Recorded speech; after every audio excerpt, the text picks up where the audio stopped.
The following presentation has been brought to you by HSF Productions. The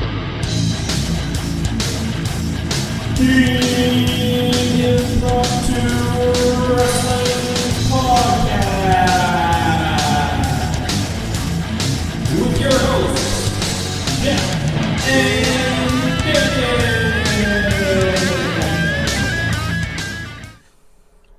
Hey guys, welcome back to IWP, the Impromptu Wrestling Podcast. We are your hosts. I'm Tally006. Over to my left is my brother Damien. As always, we are here to bring you our predictions for WrestleMania 36 later on tonight. And don't forget to like, subscribe, and comment below and tell us what your predictions are for WrestleMania 36. Peace. Peace.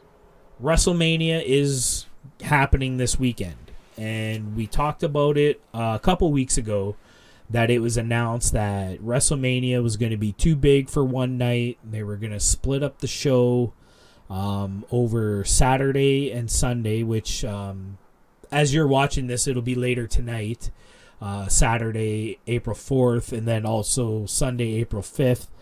There's a lot of speculation on how this was going to work and, you know, what matches were going to be on the show and what wrestlers were even going to be available with travel bans and whatnot. So, even leading up to earlier Friday morning, I still didn't know what was going to happen with WrestleMania. Did you have any indications of what they were planning or anything?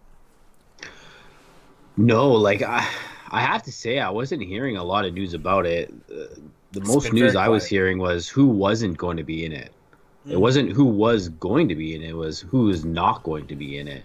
Right. You know, and then one of the biggest news was of this last week was Roman Reigns not going to be a part of it, which is like crazy because doesn't he main event every single WrestleMania now? And he was in line to main event this WrestleMania too, because he was in a Universal Championship match against Goldberg.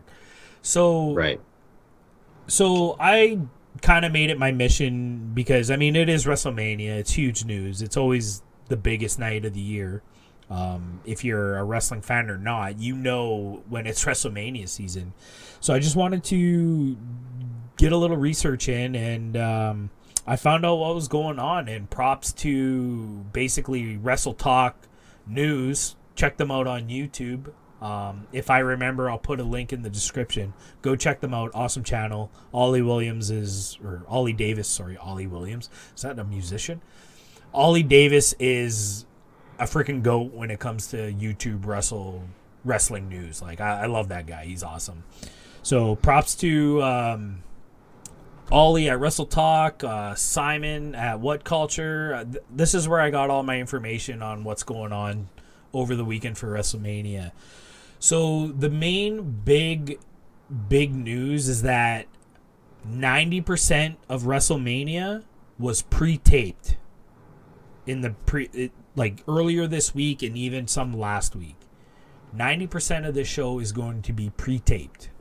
And again, taking place over Saturday, April 4th and Sunday, April 5th, and mostly from the Performance Center in Orlando. Tampa. Orlando. That's interesting. So yeah, kind of interesting. I mean, and it makes sense in the situation we're all in. It's supposed to be in Tampa, Florida at the Buccaneers Stadium. It was supposed to be a huge extravaganza, as it always is, but you make do and you roll with the punches and you do what you got to do. And this is what they had to do. They had to pre-tape shows to get around some of these quarantine Is that bans. just to not have so many people in one place? I think that's exactly what it was, because the other big news about everything is that they have 16 matches planned. So you take a show that's supposed to be the biggest show among shows. Now you can't put it on the way you want to put it on, but you fix it by putting on even a bigger show than you would have. You know what I mean? Like what would be on a WrestleMania card? 9 matches? 10 matches? 11 Yeah. maybe with a pre-show. You know, it's a But if 7-hour they're at show. the Performance Center, then you're not having half-an-hour entrances. For sure. So you probably can do a few more matches, right? So, but anyways, big news that 16 matches. And yeah, like I said, they were pre-taping them, so I'm sure, you know, Monday, these 2 matches will get done. You'll only have, you know, the handful of people in the arena, and then the next day they did a couple more. I'm sure is how it worked. So, yeah, just rolling with the punches, doing what they needed to do. Let's quickly go through all 16 matches. I'm sure you're just like me. I haven't been following along with any of the storylines. I don't know how they're building this. So these predictions that we're about to give are just solely on who's in the match and kind of history of what we know of the wrestlers themselves, because we are not keeping up to date with WWE and what they're doing. So don't, you know, our almost perfect score from Revolution is probably going to take a hit here because we weren't keeping up to date with it, but I mean, we'll do our best, and I'm sure we'll still do pretty good. So in no particular order, this was just the order that Simon at What Culture put them in. I don't know what's going to be on night 1 and what's going to be on night 2 or anything like that, but this is just the list of the matches. First off, probably the most anticipated match of the night is going to be Edge versus Randy Orton. This was a really big deal. Feud started right at Royal Rumble, which is the start of WrestleMania season. Edge is basically his first singles match back from his injury that put him out for, God, what's it been? 9 years? So, huge news. Who do you got? Edge versus Randy Orton. I think I got to take Edge. I think this is I should note that this is like an empty arena, no holds barred match. Oh. So if that changes your answer. No. I'm taking Edge too on this one. It wouldn't make sense to wait all this time to get him back and then him lose. You know what I mean? It just doesn't make sense. Hopefully we don't get a I'll call it like a soft finish where, you know, it takes like the building to collapse to knock somebody else to knock somebody out, as some of these empty arena matches tend to do. But yeah, Edge is taking this one, I think. Moving on to the next match, we have Otis from Heavy Machinery going up against Ziggler with Mandy Rose in the middle. Apparently, I mean, we kind of saw this at the tail end of us watching WWE, that Otis had this fascination with Mandy Rose, and Mandy tended to flirt back with him, and apparently they were together at some point, but she left him for Dolph Ziggler, and this has kind of been the feud going forward, I guess. What do you think of probably the most old school wrestler in wrestling today, Otis versus I want to pick Ziggler? him, but I think it's going to be Ziggler. I think it's got to be Ziggler too, just to keep the story progressing. And I will add that Mandy Rose will have a spot in this where she probably goes full heel, because she's still kind of on the fence between the babyface heel thing, because I guess she's been portraying feelings for Otis, so you're still kind of rooting for them, but I think she goes full heel, maybe a nut shot, or as Chucky would say, a shot in the dick. Yeah. But yeah, I think Ziggler like takes this one. She's mean, but then she always apologizes or something. Yeah, something like that. Yeah. So yeah, I'm taking Ziggler too on this one. You're writing all this down? I am, yeah. Cool. We're all going to be the same, right? Like, I mean, maybe. I think there's a couple that we might be split on here.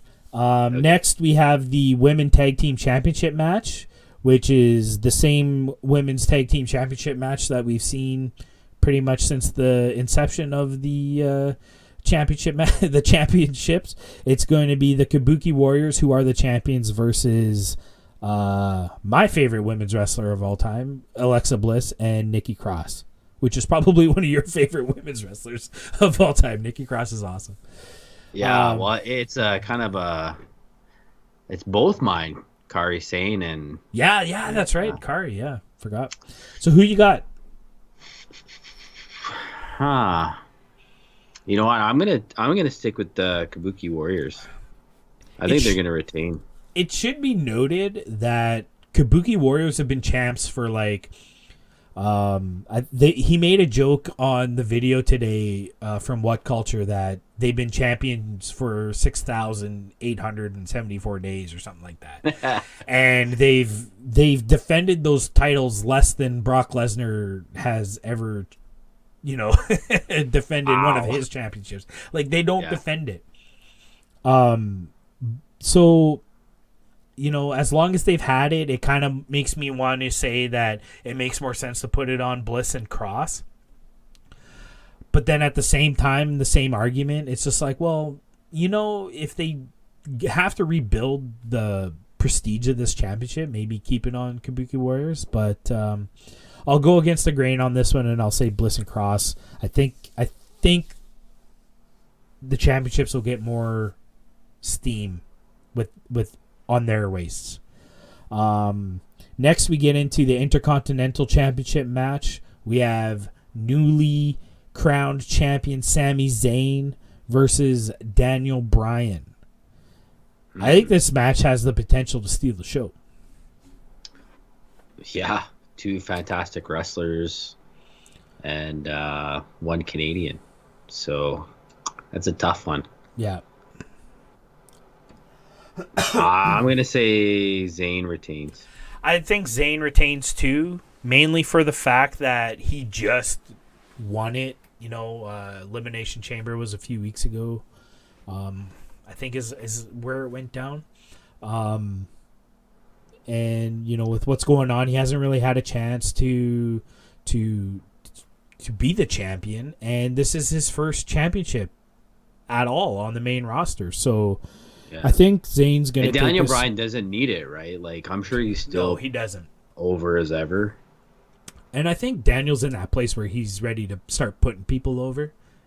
Yeah. In his career. So I think Zayn takes this. It should be noted that Zayn will have Cesaro and Shinsuke Nakamura in his corner, and Daniel Bryan has Drew Gulak. So I don't know. Maybe he'll have some signs about no flipping, but we'll see. We'll see what Drew Gulak's involvement will be. Right. As we get into the next match, we have Elias versus Corbin. And Corbin seems to still be rocking the King of the Ring gimmick. He won King of the Ring earlier this year. I have no idea what's going on here. To me, this is a coin flip. But the way things are going, I'm going to say Corbin's probably going to take this. Is Elias face now? Like, that's... Yeah. Yeah, okay. I would assume he's working a face angle with going up against Corbin being the heel. Okay. I'm gonna take Elias. Okay.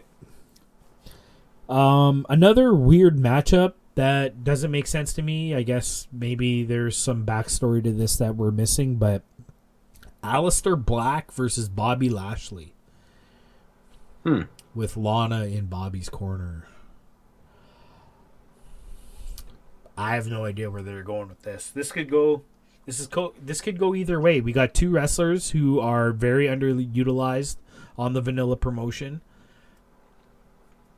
I don't know. Basically, they can flip a coin, and that's who they're going to push, and they should actually push that person, I feel. Yeah. So Lashley's done with Rusev then? Yeah, apparently Rusev already has 2 feet out the door. Oh, okay. I'm going to say Black on this one. I think they're going to push somebody, push the young guy. Yeah, it makes sense to me. I'll take Black too as well. It should be noted that Simon from What Culture said that he wants this to be a squash match, and basically Black bell rings, Black masses, kicks his head off, pin 1, 2, 3 over in 10 seconds. Did he say why? Or? Nope. That's just what he wants to see. Okay. So I I mean, don't know. maybe that's why there's 60 matches. We'll Yeah, have maybe. quick ones. So moving on, we have the Raw Tag Team Championship match. We have Street Profits. They're the champs right now, and they're going up against Andrade's disciples, I guess you can say. They're kind of being managed by Zelina Vega. Their names are Austin Theory and Angel Gaza. I'm not even sure if I got that right. It's kind of hard to comprehend what the British are saying sometimes, but to me, he said Gaza. I saw this Angel Gaza in Brandon when I went to the show. I still don't know who he is, but to me, the Street Profits are just gonna walk all over this and retain. Yeah, I don't know how long they've been the champs, but it can't be too long now, right? I think within this year. So, yeah. They weren't. I would take the Street Profits too. They weren't champs at Royal Rumble, so it's been at least since February. Yeah, They and if were they were anything like they were in NXT, like fans liked them. So yeah, for sure. So yeah, I'll take Street Profits as well. So this next matchup coming up is a weird one. Okay, it's being billed as Miz and Morrison, SmackDown Tag Team Champions, versus the Usos versus the New Day. And I mean, we've been watching these three go at it for, ever since Morrison got back. And even before that, Miz with other partners going up against the Usos and the New Day. There always seem to be these three in contention for the SmackDown Tag Team Championships. So what's weird is that Miz is one of the guys who's been listed as unable to attend. This was originally billed as a three-way ladder match, similar to, WrestleMania 2000, Hardy's, Dudley's, Edge and Christian style, ladder match for the tag team champions. But with Miz not being able to go, there are rumors that this might be each team puts forward a representative, and it's the tag team championships defended in just a singles triple threat match. So this is kind of up in the air. The game, eh? Yeah, this is really up in the air. It hasn't been confirmed that Miz isn't able to, the way I understand things. So we can still get this amazing ladder match, three-way ladder match, or we might get this singles tag match, or who else knows where they're gonna go. So this one's really hard to pick, but and that would be Kofi and Big E, because isn't Xavier injured right now? I have no idea. I thought that's what I heard. I have no idea. So yeah, I think either way, the belts are staying on Miz and Morrison. Either way you slice it, but I mean, they love throwing. You know what? I'm gonna go Usos. Yeah, I was just gonna say they love throwing the straps on Usos. What are they, like 19-time tag team champions by now? For a combined 300 days. Yeah. The Usos are the Charlotte Flair of the tag team division. They always win the titles on the pay-per-view, but they'll lose it on SmackDown the next week. Well, you know what? Like I heard, and this could just be stupid rumors, that like weren't they trying to cancel WrestleMania? Yes. And like Vince just refuses to do it. So if Vince has any choice in who's winning this match, it's the goddamn Usos. Yeah, I agree. I agree with that. But I'll stick with Miz and Morrison. Everybody in the company was very adamant that we should postpone WrestleMania and have it in June when this kind of all blows over, or hopefully it blows over by then. But yeah, no, McMahon's a very stubborn man, and we'll see how it all works out. Let's keep this rolling. We have Kevin Owens versus Seth Rollins. Seth frickin' Rollins. This has a potential to be match of the night as well. These guys are the best. The best vanilla has to offer. Who you got? Mm-hmm. I think I'm going to have to take our countryman just because he's Canadian. I'd really love to, but for the same reason you took the Usos, I'm going to take Rollins. Okay. Vince is just going to be like, no, Seth's back in line for a title run. And to me, this is the number one contenders match.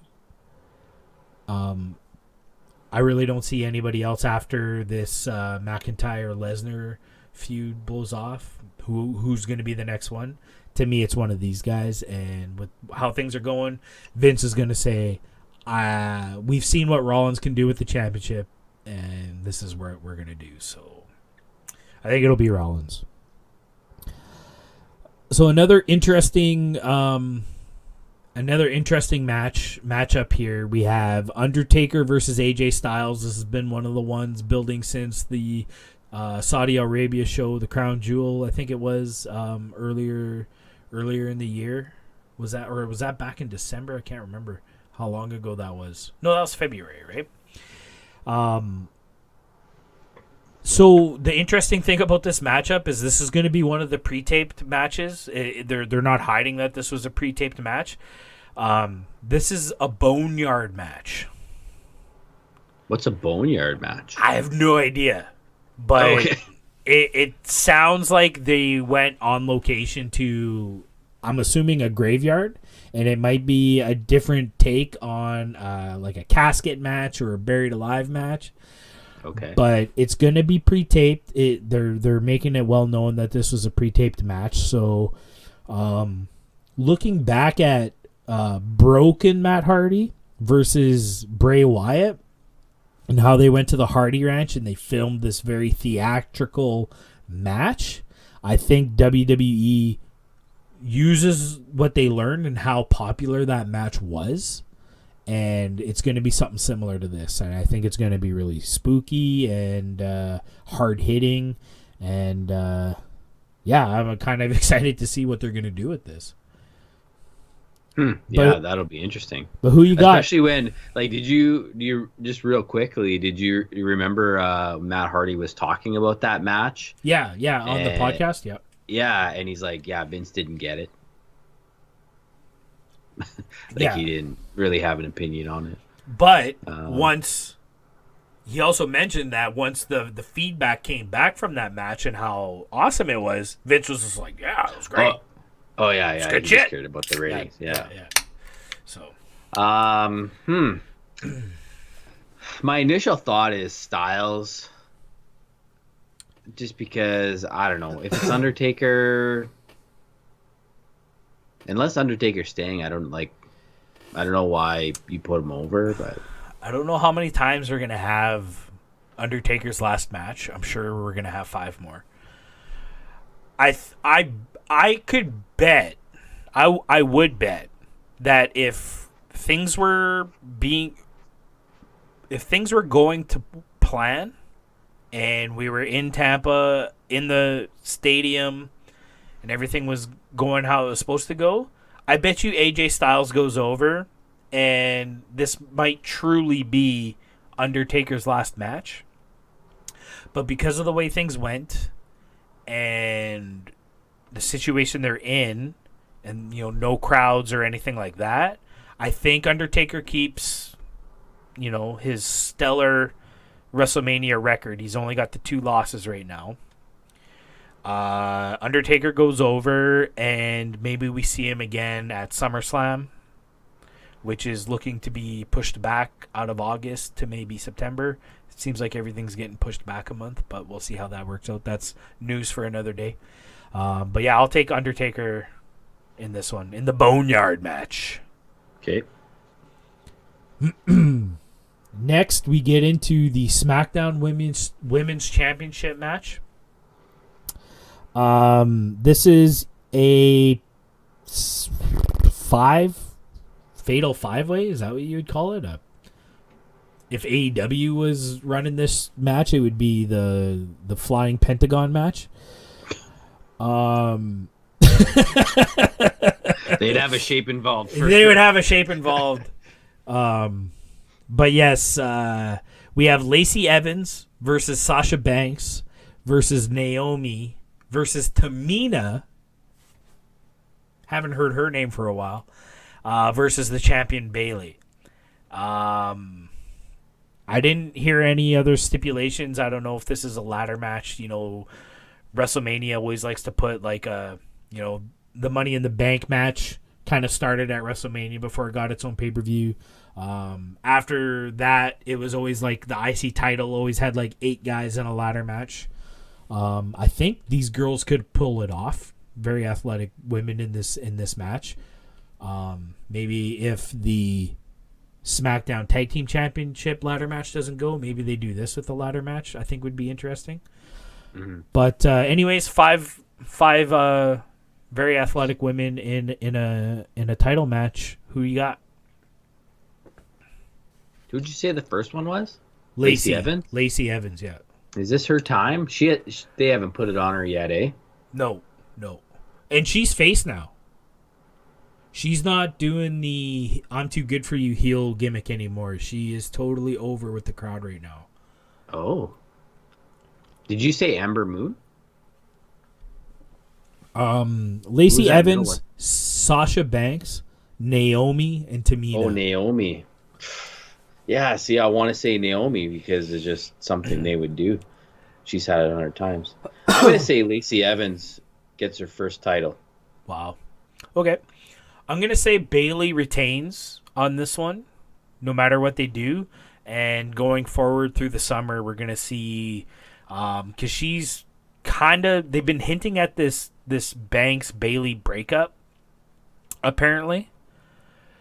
And, I mean, we know how awesome that feud was in NXT, you know, when Banks was NXT Women's Championship and Bayley goes over in the Iron Woman match. Like, that was epic stuff. So I think they try to recapture some of that magic. So Bayley retains and we go forward with a Banks-Bayley feud. Or Sasha costs Bayley the title to Evans, and then it's a redemption match. I don't know. We'll see. Right. Write it down. Yeah. I like that. Then we get into the NXT Women's Championship. This is Rhea Ripley versus Charlotte Flair. Charlotte Flair using her Royal Rumble win to challenge the NXT Women's Championship. I think this is another one of those matches that it kind of hurt its momentum because of the situation the world's in right now. I think this match would have been super huge and super over in Tampa. We'll have to see how these women do with the no crowd. I feel like this would have been a really pop-heavy match. I feel bad for them that this is kind of where it ended up, but who do you see taking the NXT Women's Championship home? I'm thinking it could really go both ways. If it's Charlotte, she would have to probably drop it right away. Like, you know, next NXT taping or something like that. So I think that's probably not what will happen. So I think Rhea Ripley will retain. I agree. I think it's another one of those situations where it's like Charlotte doesn't need it. I think this was this whole plan was to get Rhea over to begin with.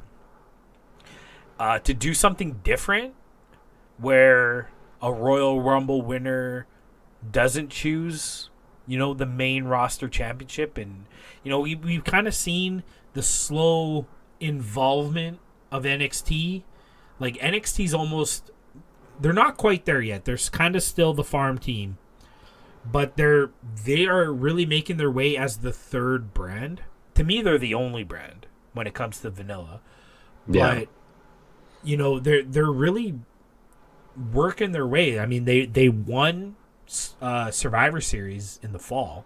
Like, they absolutely dominated Survivor Series. You know, they're making their way. So I think this is where the plan was going, is that Charlotte, you know, just to do something different, the Royal Rumble winner challenges the NXT brand, and it just puts in place for Ripley to essentially have an upset victory against one of the top women's wrestlers in the world. And that just skyrockets.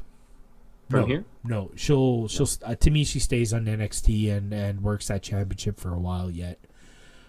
You look how long Baszler had it, and I think they'll do something similar where she's very, very dominant for a while, and then whoever the next up and coming star will. Because like, who's even there now? Like, Baszler's in the main roster. Yeah. So there's like nobody So we left. still have, like, you know, Mia Yim, Candice LeRae, Chelsea Green's there now. Okay. You know, they have that new wave of talent coming up. There's definitely people there to work with her. Io Shirai just recently came back. Apparently she was off for a while. She had a match earlier this week on NXT, I believe, and dominated. So, you know, I could totally see her being an Asuka type dominant champion. So either way, I think Ripley is putting one over on Charlotte Flair. Yeah. And she's going to the moon, because that's going to just propel her. Like, she's going to be a huge star after that. As we get into the Raw Women's Championship, speaking of Shayna Baszler, they've been apparently they've been really working this. You know, she's a murderous psychopath monster, and she's just been terrorizing Becky Lynch. And I guess Becky Lynch's acting skills have gotten 100 times better, because she's been portraying this almost fear. Oh. You know, she's cutting these promos that, you know, she is ready and she's not scared, but apparently she has this quiver or something. I forget how they put it in the video, but yeah, apparently she fears Shayna Baszler, and, you know, maybe this is time for the man to step back, take a loss, lose the belt, and that'll give her that fire that we saw 2 years ago leading up to WrestleMania last year. Right. And then maybe we get the man back in a way. What do you think? Yeah, is Baszler ready to be number one? You know what? When we were watching, I was really, really impressed with her. She learned fast. She built that character, and she did really well. Yeah, I'm gonna say she's ready. She's gonna take it. Yeah, I think this is Baszler's time. You know, they kept her down in NXT for so long. They very easily could have brought her up so many times.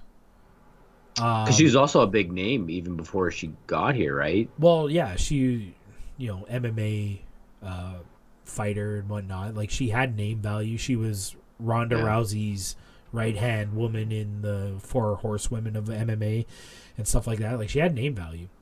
And just how many times were we watching a takeover? You know, Kairi Sane got one on her, took the NXT Women's Championship. We were like, oh, this is it. You know, she's getting called up. And then she doesn't get called up and wins the championship back like a month later. And then she had it right up until she lost it to Ripley there a couple months ago. You know, and then I don't want to say they held her back, because I think what Triple H was doing was just building her up. This extra year that they kept her down in NXT, I think it just built her even more so than ever before. So yeah, you know, like, I caught some of her promos, her later promos, like from not too long ago, and like they were 1,000% better than when Right. she started. So it's probably a good move by Triple H to keep her down there. She excels in those pre-taped, where she's like in the back room and it's all black and she's doing this like interview style, and they have like really tight cut shots of her face, and she does really good in those promos. Her in-ring promos probably still need more work, but yeah, leaps and bounds better than she was when we first saw her on the mic. So yeah, I think this is her time. They hold her back for an extra year, and she comes up and takes over right away. I think that's the move. And again, it gives Becky Lynch a reason to be the man again. Because the man character has kind of gotten stale, I guess, is the best way to say it. So to see that fire kind of lit under her ass again will be good. And then we'll probably get a better match out of Baszler Lynch later on once we get the crowds back, which will be great. Yeah. So yeah, I'm all about Baszler on this one. Okay, moving on, we have another openly sourced. That's the wrong word.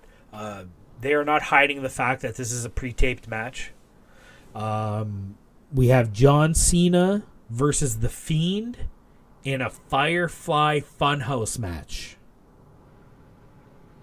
Okay, explain. I have no idea. This is the Boneyard match all over again. What does it mean? But because it's pre-taped, I'm sure we're gonna get something similar to the broken Matt Bray Wyatt match. Like, it's gonna be something similar where Cena just gets led into a funhouse. Basically, that's what I'm imagining, and he's gonna have to go through these rooms, and then they'll get in a scuffle. There'll be a fight and a back and forth, and then the Fiend disappears, and now John's got to go through the funhouse a little bit further to get to the Fiend again. I think this is going to be a very, very theatrical match. And I don't know if you remember that WrestleMania match, Bray Wyatt versus Randy Orton, where at the end they were like projecting the pictures of the maggots and the snakes and the bugs in the ring, and it was freaking Orton out. Remember how cheesy that was? I think they improve on that, and hopefully they found a better way to do something similar to that. But yeah, I think this is going to be a very visually enticing match. Enticing might not be the best word, but yeah. But who you got? Who do you think takes this? I would like to say Cena, but it doesn't make sense. No. He's not a regular roster guy anymore, and he doesn't need it. And yeah, it's got to be the Fiend, I think.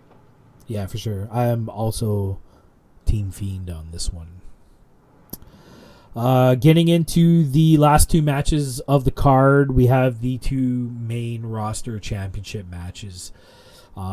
They have listed first Lesnar versus McIntyre. I feel like this is going to be the Sunday night main event. It's the match we've kind of all been waiting for, the one they've been building the most. We have Drew McIntyre, Royal Rumble winner, challenging Brock Lesnar for the WWE Championship. 2 months ago, I would have said this is McIntyre all the way. And very similar to the AJ Undertaker situation, where if the crowds were there and this was in Tampa, I'm taking McIntyre. But because of the situation, I think it's a slap in the face to the UK fans to put the strap on. This will be, if McIntyre wins the WWE Championship, it'll be the first time a UK-born wrestler has the WWE Championship. Sheamus was only ever the World Heavyweight Champion, which is basically the WCW Championship. So they've never had a UK-born wrestler be the WWE Championship, which is the prestigious title. So I think it's a slap in the face to the UK fans and the UK wrestlers if they put the strap on McIntyre with no one there to celebrate. Do you know what I mean? Like, So this big historic moment for UK wrestling, and when they show this years and years and years and years to come, they have this kind of weird footage of McIntyre with no crowd. I mean, it's 2020. You think that Vince gives a shit about the UK fans? I don't think he does, but I would like to hope that they've thought about this. Yeah. But I mean, yeah, I mean, if you and I were doing it, I would totally agree with you.